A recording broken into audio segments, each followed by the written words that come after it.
नमस्कार छात्रों, हिंदी के तासिका में आपका सभी का स्वागत है। छात्रों, इससे पहले मेरे चैनल को सब्सक्राइब कीजिए और बेल आइकॉन पर क्लिक कीजिए। इससे मेरे सभी वीडियो का नोटिफिकेशन आपको मिल जाएगा। आप व्याकरण में से रस का अध्ययन कर रहे हैं। पिछले तासिका में रस की परिभाषा आपने देखी है। रसों के प्रकार आपने देखे हैं।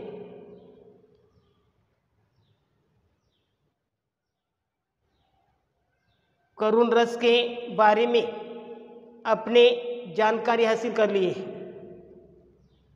करुण रस की परिभाषा और उदाहरणों का अपने अध्ययन किया है। और 2 नंबर का भेद है वीर रस। वीर रस की भी परिभाषा और उदाहरण आपने देखा है। तो आज हम रस का प्रकार नंबर 3 का अध्ययन कर रहे हैं। अध्ययन करेंगे तो 3 नंबर का भेद है भयानक रस। भयानक रस का स्थायी भाव है भय। भयानक रस का स्थायी भाव है भय। उसकी जो परिभाषाएं हैं, जब काव्य में भयानक वस्तुओं या दृश्यों के प्रत्यक्षीकरण के फलस्वरूप हृदय में भय का भाव उत्पन्न होता है, तब भयानक रस की अभिव्यंजना होती है। भयानक रस का स्थायी भाव क्या है? भय। उसकी परिभाषा, जब काव्य में भयानक वस्तुओं या दृश्यों के प्रत्यक्षीकरण के फलस्वरूप हृदय में भय का भाव उत्पन्न होता है, तब भयानक रस की अभिव्यंजना होती है। तो उसे भयानक रस कहा जाता है। भयानक रस का जो उदाहरण है, देखिए उदाहरण, उधर गरजती सिंधु लहरियां कुटिल काल के जालों से। उधर गरजती सिंधु लहरियां कुटिल काल जालों सी, चली आ रही है फेन उगलती फन फैलाए व्यालों सी। चली आ रही है फेन उगलती फन फैलाए व्यालों सी। कि इस उदाहरणों के माध्यम से सिंधु नदी का जो रौद्र रूप है, कि सिंधु नदी को बाढ़ आ गया है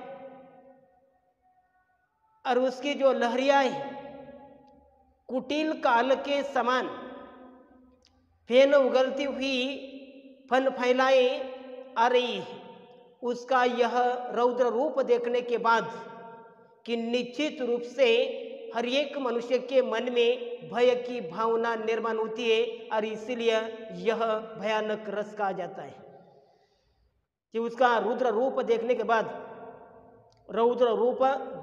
बाद कि मन में भय निर्माण होता है, और इसलिए उसे भयानक रस कहा जाता है।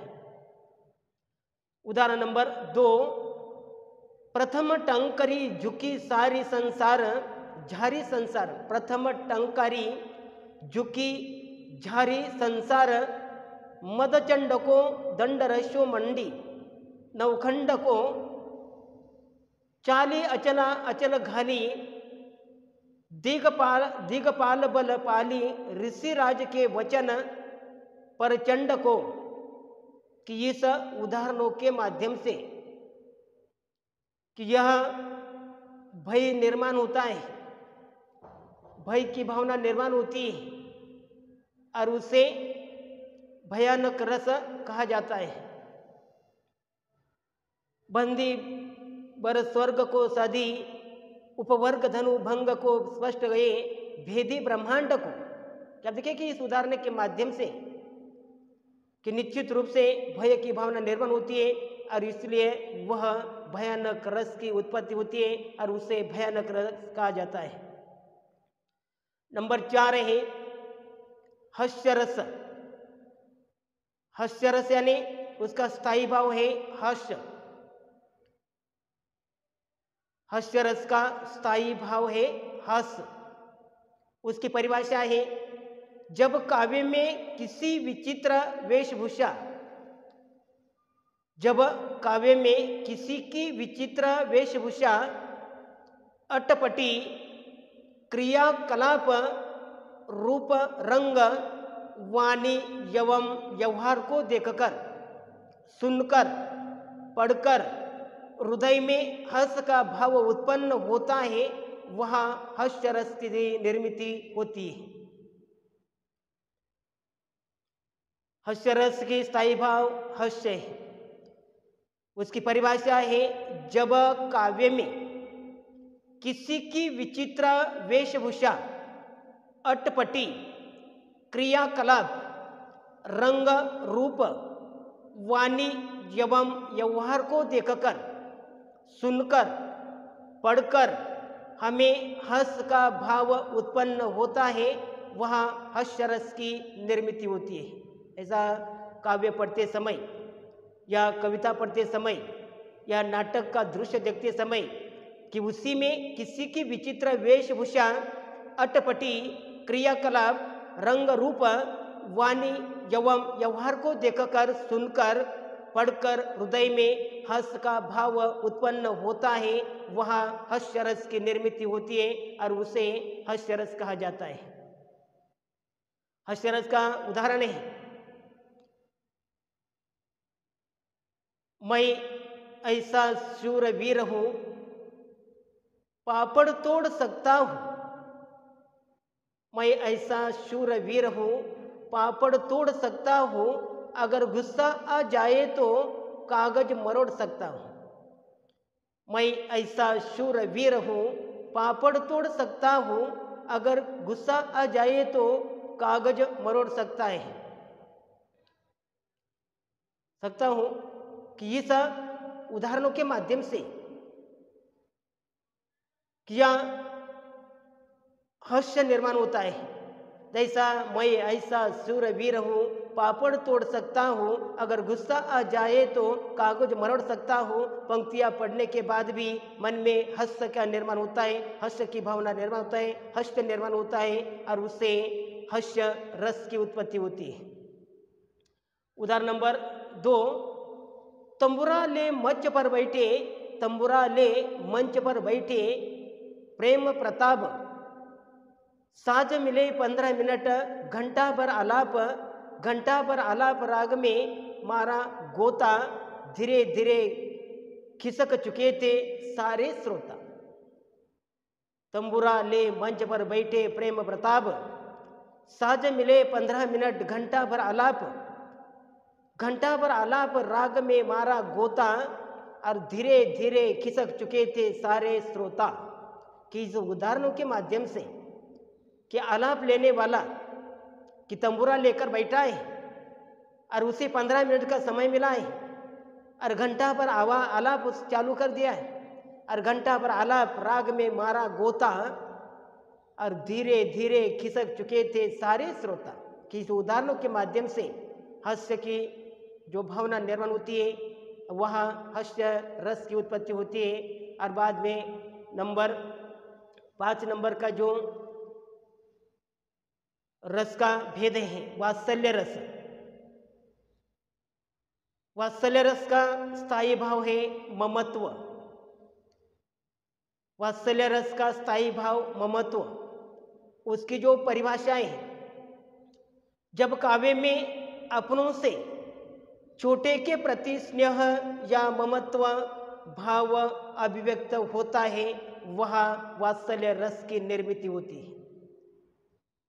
जब काव्य में अपनों से छोटे के प्रति स्नेह या ममत्व का भाव अभिव्यक्त होता है, वहाँ वात्सल्य रस की निर्मित होती है।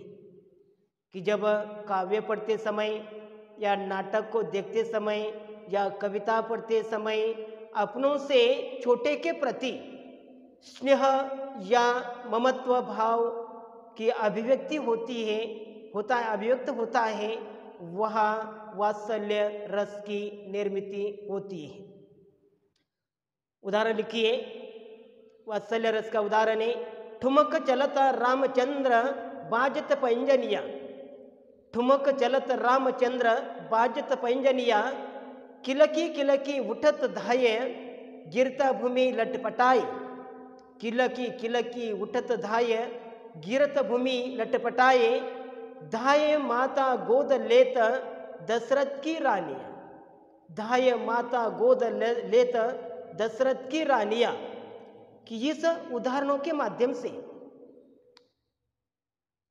कि रामचंद्र के माध्यम से कि रामचंद्र बचपन में कि ठुमक ठुमक चलता है और चलते ठुमकते चलते समय उसके पैरों में जो पैंजनियाँ हैं या पैंजनियों का आवाज़ आता है और किलकारियाँ भरते हुए जो उठत धाये और गिरत भूमि लटपटाए और भूमि पर गिरते हुए लटपटाता है और धाये मात गोद लेता कि धावत दौड़ते हुए माता कि उसे गोद में लेती है, या दशरथ की रानियाँ कि उसके उदाहरण देखने के बाद कि आप जो ममत्व की भावना निर्माण होती है और ममत्व की भावना निर्माण हो जाने के बाद यह वात्सल्य रस की निर्मित होती है। उदाहरण नंबर 2, जशोदा हरि पालने झुलावे। जशोदा हरि पालने झुलावे, हलरावे दुलराई मलावे, जोई सोई कछु गावे। जशोदा हरि पालने झुलावे, हलरावे सुलरावी मलावे, जोई सोही कछु गावे। कि इस उदाहरणों के माध्यम से कि यशोदा मैया कि भगवान श्री कृष्ण के लिए कि पालने में झोले में डालकर पालने में डालकर उसे झुलाती रहती है। हलरावे दुलरावे मनावे, सोई जोई सोई कछु गावे। कि इसी प्रकार उसे सोने की प्रयास करते हैं, क्योंकि ममता के कारण ममता की भावना निर्माण हो जाती है और इसलिए वहाँ वात्सल्य रस की उत्पत्ति होती है। और उसी प्रकार कि आज के ताशिका में अपने सभी रसों का अध्ययन किया है। पहले आपने देखा है कि रस की परिभाषा क्या है, रस के स्थायी भाव के बारे में अध्ययन किया, रस के प्रकारों के बारे में अध्ययन किया है। और पहला जो भेद है करुण रस, करुण रस की परिभाषा देखी, उसका स्थायी भाव देखा और उसके उदाहरणों का भी अपने अध्ययन किया है। दूसरा है वीर रस। वीर रस का स्थायी भाव है उत्साह और उसकी परिभाषा का अध्ययन किया, उदाहरणों का अध्ययन किया है। और भयानक रस का भी स्थायी भाव है भय और उसकी परिभाषा का भी आपने अध्ययन किया, उदाहरणों का भी अध्ययन किया है। और 4 नंबर का है जो हास्य रस। हास्य रस का स्थायी भाव हास्य, उसकी परिभाषा को भी आपने अध्ययन किया, उदाहरणों का भी अध्ययन किया है। और वात्सल्य रस का भी अपने इस तासिका में अध्ययन किया है। वात्सल्य रस का स्थायी भाव है ममत्व और उसकी परिभाषा को आपने अध्ययन किया है, उदाहरणों को भी देखा है। और उसी प्रकार आज के तासिका में कि रस या व्याकरण में से भाग नंबर 2 रस का जो सभी यही तासिका में यह खत्म हो गया। और धन्यवाद।